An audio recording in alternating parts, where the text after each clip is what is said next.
नमस्कार, ABC channel में आपका स्वागत है। मैं हूं सचिन श्रीवास्तव और आप मेरे साथ देखेंगे आजमगढ़ से जुड़ी खबरें। आइए नजर डाल लेते हैं आज की खास खबरों पर। इस खबर के प्रायोजक हैं Manav institute of competitive classes, ideal, निकट हाफिजपुर चौराहा, आजमगढ़ और wooden touch Bhavnath, Azamgarh, a complete hardware store. राष्ट्रीय एकता दिवस हर साल 31 अक्टूबर को मनाया जाता है। लौह पुरुष सरदार वल्लभ भाई पटेल की जयंती के अवसर पर भारत सरकार ने 2014 में इस दिन की शुरुआत की थी। देश इस वर्ष स्वतंत्रता संग्राम सेनानी सरदार वल्लभ भाई पटेल की 145वीं जयंती मना रहा है। सरदार पटेल ने भारत के स्वतंत्रता आंदोलन में और 565 रियासतों के भारत में एकीकरण में महत्वपूर्ण भूमिका निभाई थी। वह देश के पहले उप प्रधानमंत्री और गृह मंत्री थे। पटेल जी की जयंती के अवसर पर जिले में विविध कार्यक्रमों का आयोजन किया गया। मंडलायुक्त विजय विश्वास पंत ने राष्ट्रीय एकीकरण के शिल्पकार सरदार पटेल की जयंती के अवसर पर शनिवार को अपने कार्यालय के सभागार में अधिकारियों एवं कर्मचारियों को राष्ट्र की एकता, अखंडता और सुरक्षा को बनाए रखने के लिए स्वयं को समर्पित करने तथा देश की आंतरिक सुरक्षा सुनिश्चित करने के लिए सत्यनिष्ठा से अपना योगदान करने की शपथ दिलाई। कि मैं राष्ट्र की एकता, अखंडता और सुरक्षा को बनाए रखने के लिए बीच यह संदेश फैलाने का भी भरसक प्रयत्न करूंगा की भावना से ले रहा हूँ, जिसे सरदार वल्लभ भाई पटेल की दूरदर्शिता एवं कार्यों द्वारा संभव बनाया जा सका। मैं अपने देश की आंतरिक सुरक्षा सुनिश्चित करने के लिए अपना योगदान करने का भी सत्यनिष्ठा से संकल्प करता हूँ। वहीं जिलाधिकारी के निर्देशन में मुख्य राजस्व अधिकारी हरिशंकर द्वारा कलेक्ट्रेट सभागार में सरदार वल्लभ भाई पटेल की जयंती एवं वाल्मीकि जयंती के अवसर पर सरदार पटेल व महर्षि वाल्मीकि के चित्र पर माल्यार्पण कर श्रद्धांजलि दी गई और प्रशासनिक अधिकारियों व कर्मचारियों को सामूहिक रूप से शपथ दिलाई गई। राष्ट्रीय एकता दिवस पर पुलिस अधीक्षक सुधीर कुमार सिंह ने पुलिस ऑफिस में उपस्थित अधिकारियों और कर्मचारियों को शपथ दिलाते हुए सरदार पटेल के योगदान को याद किया। सत्यनिष्ठा से शपथ लेता हूँ कि मैं राष्ट्र की एकता और अखंडता और सुरक्षा को बनाए रखने के लिए स्वयं को समर्पित करूंगा और अपने देशवासियों के बीच यह संदेश फैलाने का भी भरसक प्रयत्न करूंगा।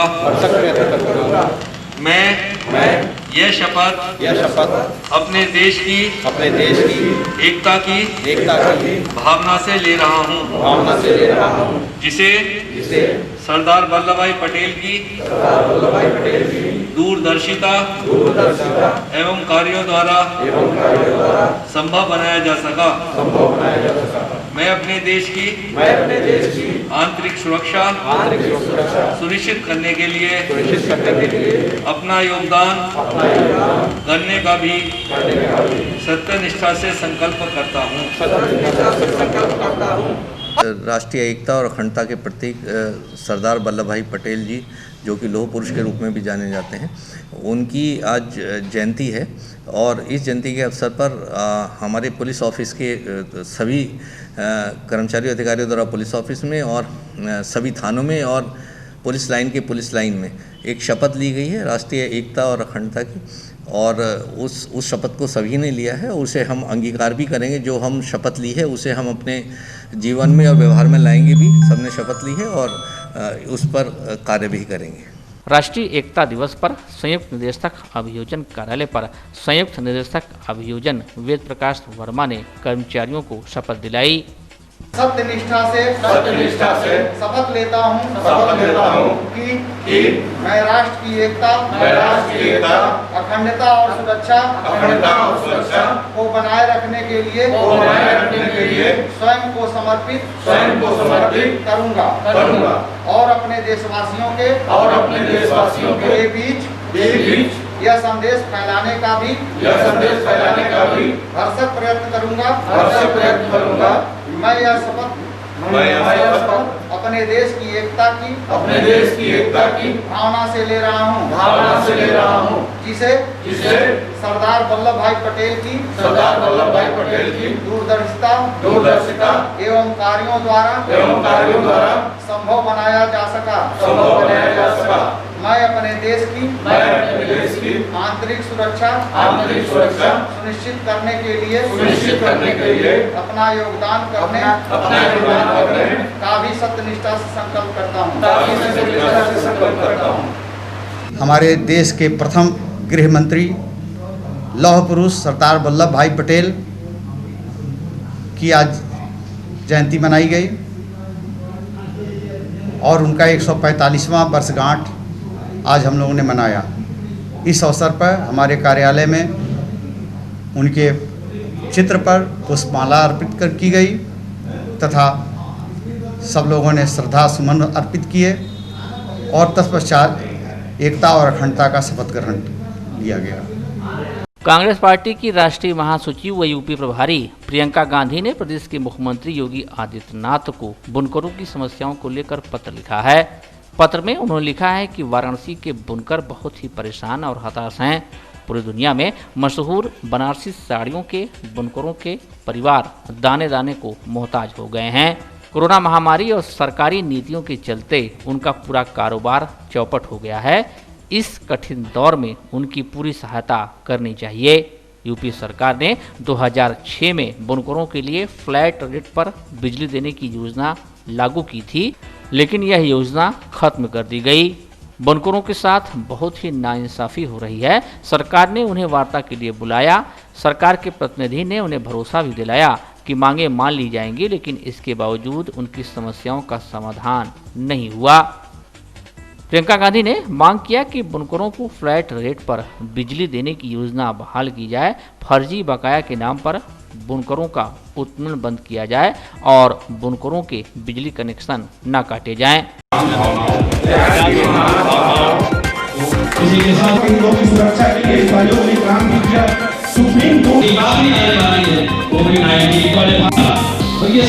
राष्ट्र की प्रगति में एक निष्पक्ष पत्रकार विपक्ष से ज़्यादा प्रभावशाली होता है।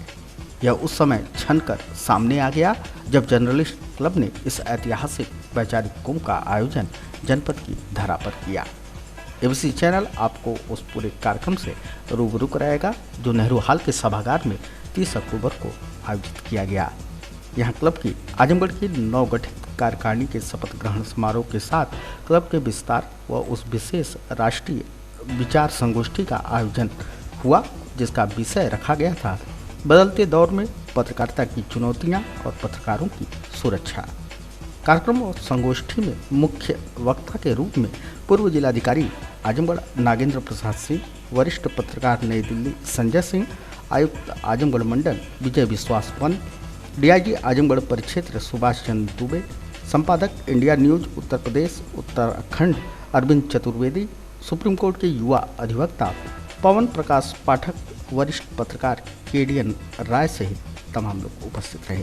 समारोह की अध्यक्षता वरिष्ठ स्तंभकार विजय नारायण जी ने की। पूरे कार्यक्रम का दिलकश संचालन क्लब के अध्यक्ष आशुतोष द्विवेदी के द्वारा किया गया। अतिथियों के आगमन पर संयोजक अरविंद कुमार सिंह और क्लब के पदाधिकारियों की टीम ने उनका जोरदार स्वागत, सम्मान व अभिनंदन किया। अतिथिगणों ने मां सरस्वती के चित्र के सम्मुख ज्योति प्रज्वलित कर कार्यक्रम का श्री गणेश किया।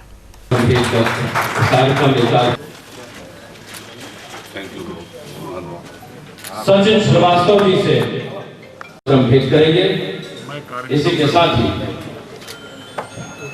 गौरव श्रीवास्तव जी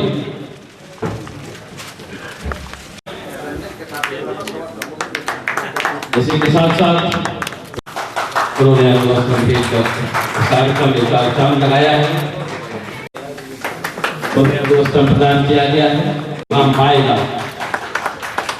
तो आजमगढ़ की तासीर परवान और जवान बनी रहेगी अरविंद सिंह जी की यादों में। जब जब ये मानव समाज की लोरे करता रहेगा तब और तब आप और आप व्यक्ति को वो जानते हैं, पहचानते हैं, पूछते हैं और इस सिलसिले उन्होंने आज के सवालों पर वो हमेशा याचिकाएं दाखिल करते रहते हैं और लोगों की लड़ाई को बखूब करते रहते हैं। उन्हें वेद प्रकाश श्रीलंका जी ने बहुत लंबे समय तक और अभी भी वो जर्नलिस्ट एसोसिएशन का वो हम करते हैं कि बहुत उनका धन्यवाद, अभिवादन उनको सभी। इसी क्रम में जर्नलिस्ट क्लब के मंत्री देकर के जर्नलिस्ट क्लब की स्मृतियों को आगे बढ़ा रहे हैं और तस्वीरों में ये याद जीवित रहे, चलत रहे और वक्त पे काम आए। ज्योति प्रज्वलन के उपरांत स्वस्ति वाचन और सरस्वती वंदना प्रणव और गौरव इन दो बच्चों के मधुर स्वरों के बीच हुई। इसी के साथ ही संजय सिंह जी के करकमलों से, सिंह साहब के करकमलों से, संजय सिंह जी के करकमलों से, पवन पाठक जी और हमारे करकमलों से और प्रांगण में मौजूद हमारे सभी देवतुल्य अतिथियों की तरफ से माता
कार्यक्रम में हर वर्ग हर संगठन के प्रतिनिधित्व की भागीदारता ने भी इसे यादगार बनाया।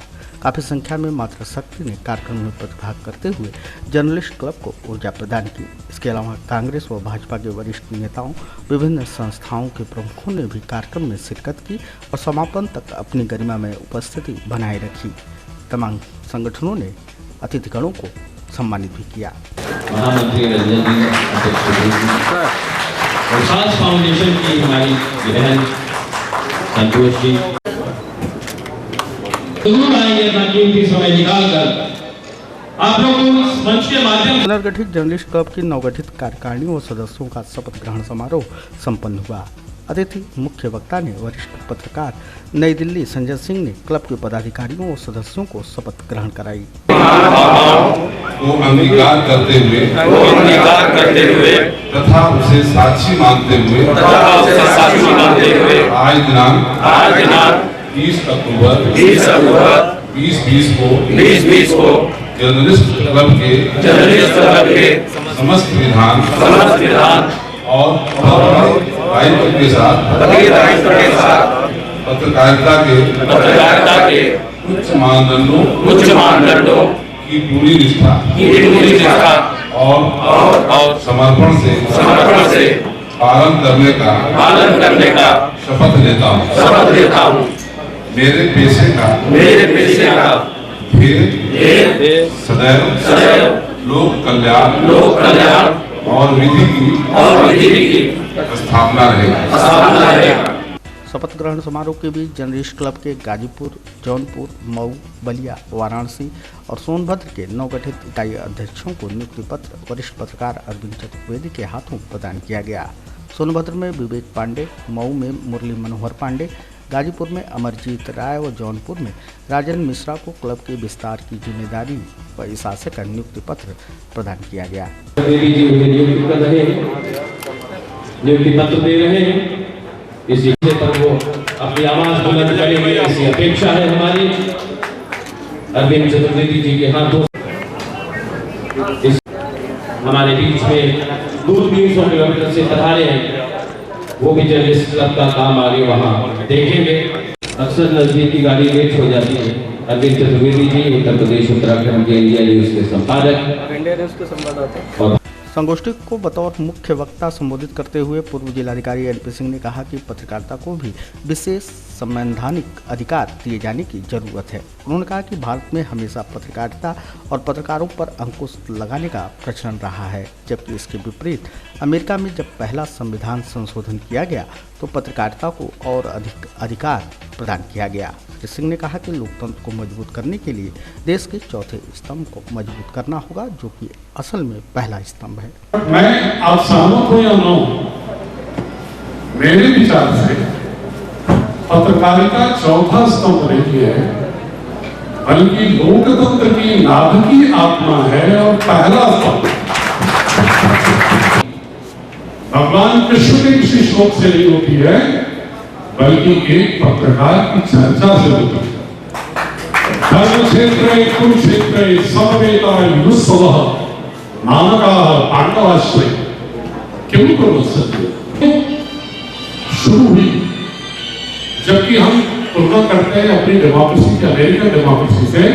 आपको एक तथ्य बताऊं मैं संजय भाई, कि 1787 में अमेरिका का संविधान आता है और उसका जो पहला संशोधन होता है 1791 में, वह संशोधन प्रेस पर रीजनेबल रिस्ट्रिक्शंस को बढ़ाने के लिए नहीं होता, बल्कि उस संशोधन में लिखा गया कि ये प्रेस की press freedom will be unrestricted, even the future Congress will not be empowered to amend this provision. ये अंतर है। कॉन्स्टिट्यूशनल राइट हो प्रेस फ्रीडम और उसके लिए इथिक्स जो भी तय करना हो करो, उस इथिकल वैल्यूज को कोई वायलेट करता है उसको दंडित करो, उसको डिबार करो, डिटरेंट फैक्टर्स रखो, लेकिन प्रेस की फ्रीडम को, ताकि जो व्यक्ति सच्चे अर्थों में जर्नलिस्ट हो उसको पीड़ा का दंश, अपमान का या बेरोजगारी का या हत्या का, अपमान का न झेलना पड़े, इसके लिए कोई बहुत बड़े पुख्ता एक बड़े प्राधिकरण की जरूरत है। दिल्ली के वरिष्ठ पत्रकार और प्रेस क्लब ऑफ इंडिया के पूर्व सचिव संजय सिंह ने कहा कि पत्रकारों को भी अपनी सीमाएं तय करनी पड़ेंगी। उन्होंने कहा कि आज पत्रकार खुद ही अपने आप को जज की भूमिका में रखता है, वह सही और गलत का फैसला करने लगता है। यदि पत्रकार केवल न्यूज़ लिखे, उसमें व्यूज न डाले, तो उसे कभी सुरक्षा की जरूरत नहीं पड़ेगी। जर्नलिस्ट हैं, जब सिर्फ अखबार हुआ करता और सब लोग जो वरिष्ठ पत्रकार लोग यहाँ बैठे हुए हैं, उन्हें तो पता है कि एक स्टोरी जब हम करते थे तो उस स्टोरी के साथ साथ हमें उसमें व्यक्ति का वर्जन बहुत जरूरी होता, बहुत जरूरी होता। अगर वर्जन नहीं है तो स्टोरी नहीं छपती थी। लेकिन आज का दौर नहीं, कोई वर्जन नहीं, कुछ नहीं, साहब हमारे पास खबर आ रही है और हम उसको चला दे रहे हैं। आप चलाओ या ना चलाओ, व्हाट्सएप पे चल जाएगा, यूट्यूब चैनलों की भरमार हो गई है। तो कहने का मतलब यह है कि अब हर आदमी पत्रकार हो गए। सबसे अधिक अगर नुकसान इस पत्रकारिता को पहुंचा है तो इज्म से पहुंचा है। इज्म क्या है? राइटिज्म और लेफ्टिज्म। जर्नलिज्म से बड़ा कोई धर्म होता है क्या? आप जर्नलिज्म करो, आप या तो एक्टिविस्ट हो जाते हो, राइटिज्म करते हो या फिर लेफ्टिज्म करते हो और कहते हो हम पत्रकारिता कर रहे हैं। वरिष्ठ पत्रकार अरविंद चतुर्वेदी ने कहा कि पत्रकारिता के समक्ष सबसे बड़ी चुनौती यह है कि उसकी सेवा और सुरक्षा की कोई गारंटी नहीं है। कब, कैसे और किसे नौकरी से निकाल दिया जाएगा, यह तय नहीं होता है। इसके लिए पत्रकारों के संगठन को एक फंड एकत्रित करने की जरूरत है। यह फंड जरूरतमंद पत्रकारों को समय समय पर दिया जाना चाहिए। यदि ऐसा हुआ तो पत्रकार निर्भीक होकर काम कर सकेगा। होती रहेंगी, जब तक आप हाथ नहीं उठाओगे ना तब तक कोई कुछ करने वाला नहीं है, मैं आपको बता दूं। और मेरे मन में बहुत दिनों से इस बात की इच्छा थी कि कोई ऐसा, सारे लोग मिलके कोई ऐसा फंड बनाए। संजय भाई बैठे हुए हैं, दिल्ली में काम करते हैं और प्रेस क्लब ऑफ इंडिया से जुड़े हुए हैं, बहुत सारे सक्षम लोग हैं। हम लोग दूसरों के लिए काम करते हैं, मैं देखता हूं बहुत सारे काम हम लोग दूसरों के लिए करते हैं, दूसरों की समस्याओं को आगे बढ़ के चढ़ के अपनी जान दांव पे लगा के उनको दिखाने का काम करते हैं। लेकिन हम अपनी समस्याएं किससे बताएं? कोई तो हो तो हमारी भी तो सुने। आप लोग बताइए, इतने सारे लोग बहुत सारी समस्याओं से गुजर रहे होंगे। आपने अशोक जी को बताया होगा, कोई अपना होगा तो जाके अपने विश्वास जी को बता दिया होगा, नरेंद्र भाई को बता दिया होगा, लेकिन उसमें से कितनों की मदद हुई आप बताइए? है कोई? सारे पत्रकार बैठे हुए हैं यहाँ पे, कोई नहीं होता मेरे दोस्तों, कोई नहीं होता। आपके हमारे तकलीफ में खड़ा होने वाला बहुत कम लोग होते हैं। व्यक्तिगत संबंध में दो चार खड़े हो जाए तो हो जाए, लेकिन सामूहिक रूप से खड़ा होने वाला कोई नहीं होता।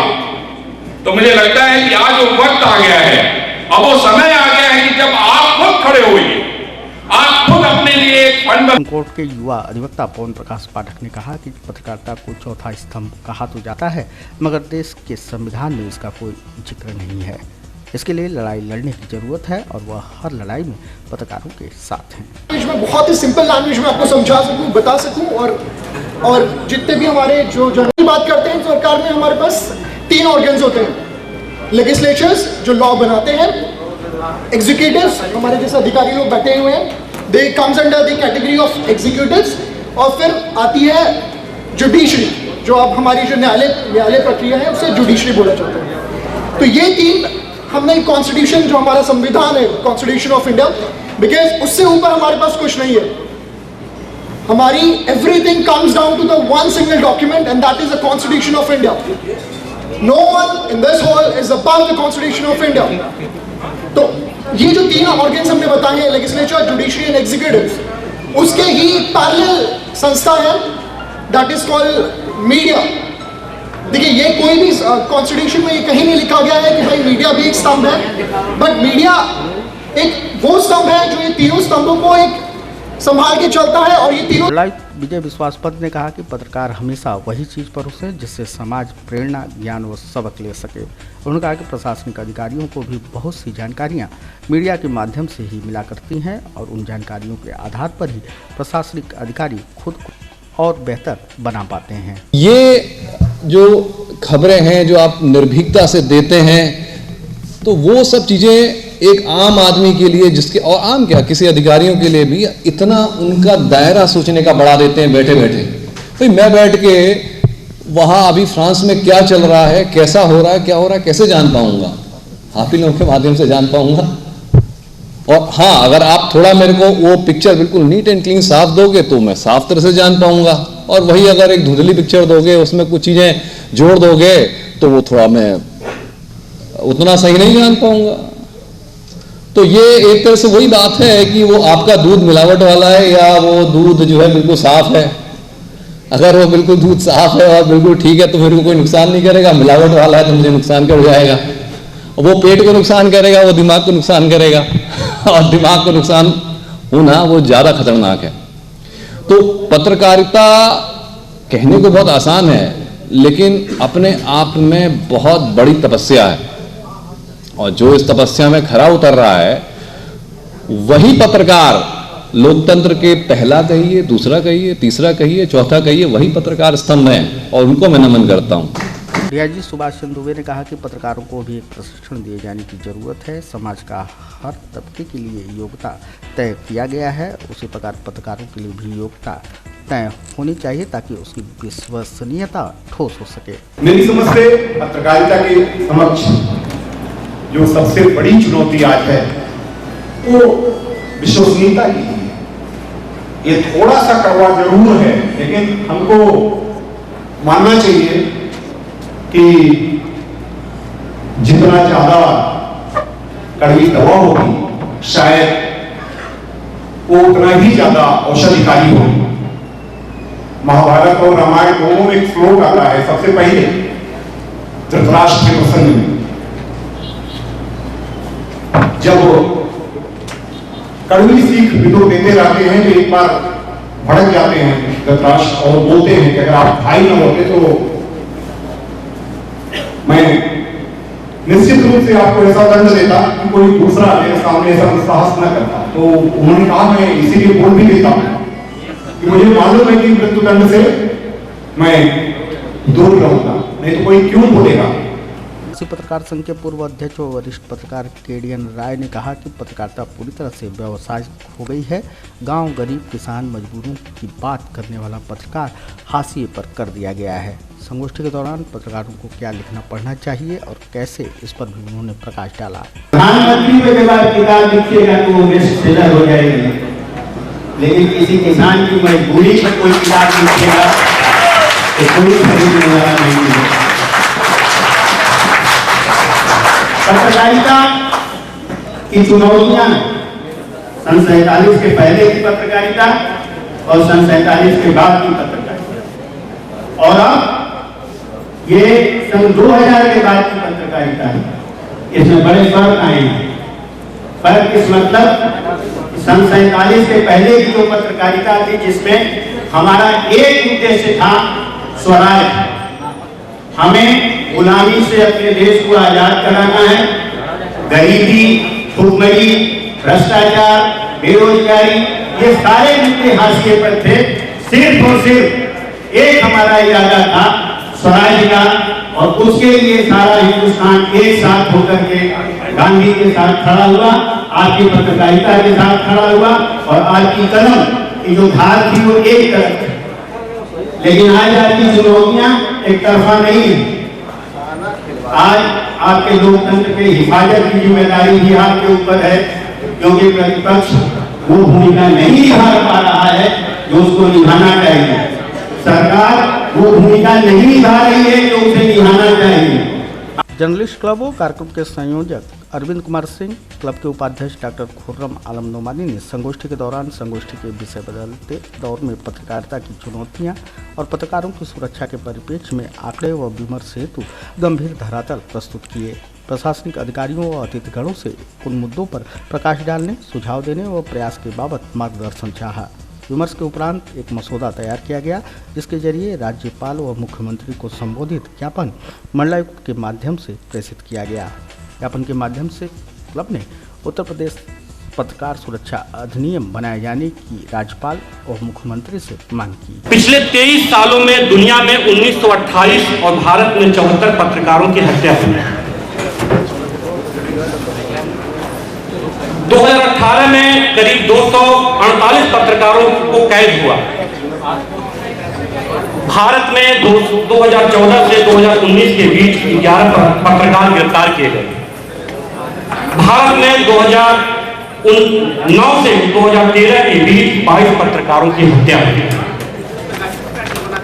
जो बता रही है कि पत्रकारिता किन गंभीर परिस्थितियों में हमें इस पर विचार करना होगा कि आखिर क्यों यह स्थिति उत्पन्न हो रही है कि दिन ब दिन पत्रकारिता की साख गिरती जा रही है।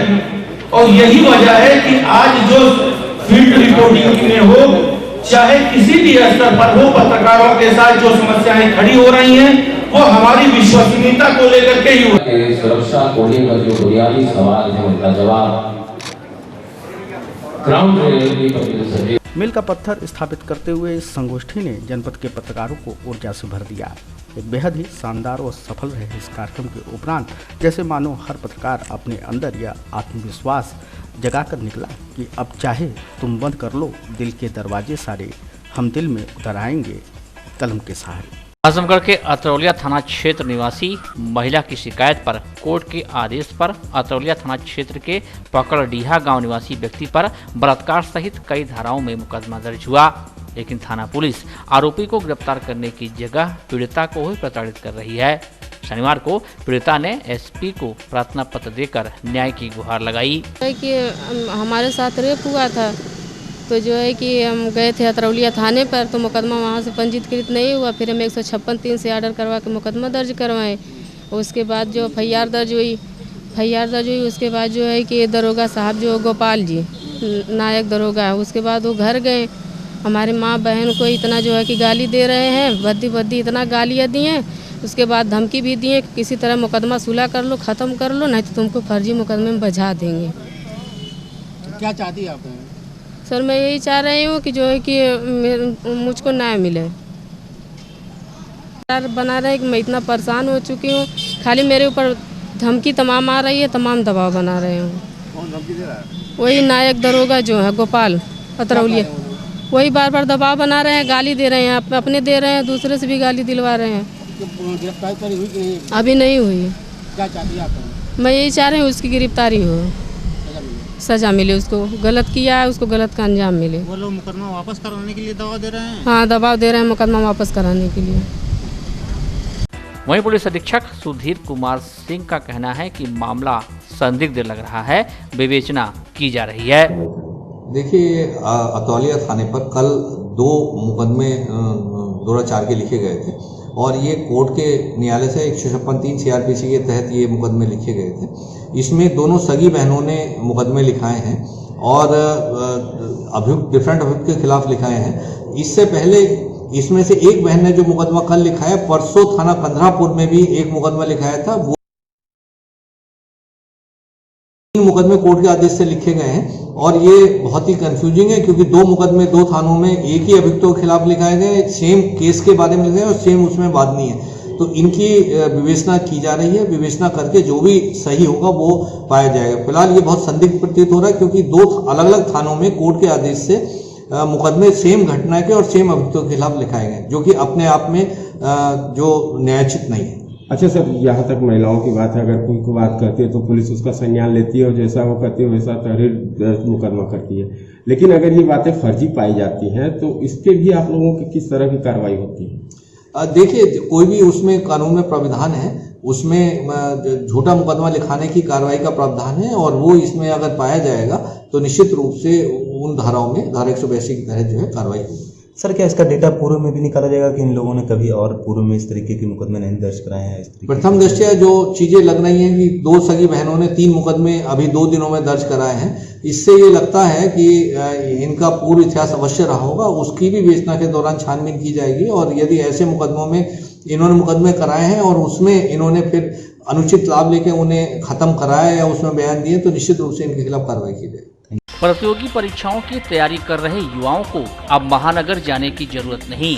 आपके शहर आजमगढ़ के हाईडेल निकट हाफिजपुर चौराहा में खुल गया मानव इंस्टीट्यूट ऑफ कॉम्पिटिटिव क्लासेस, जहां ऑनलाइन ऑफलाइन माध्यम से bank, railway, SSC, UP, PCL, CET, UPSI, NTPC and foundation की तैयारी कराई जा रही है। कहीं भी कभी भी 24 घंटे मानव इंस्टीट्यूट की क्लास से जुड़कर अपने भविष्य के सपने को कीजिए साकार। एडमिशन के लिए जल्द संपर्क करें।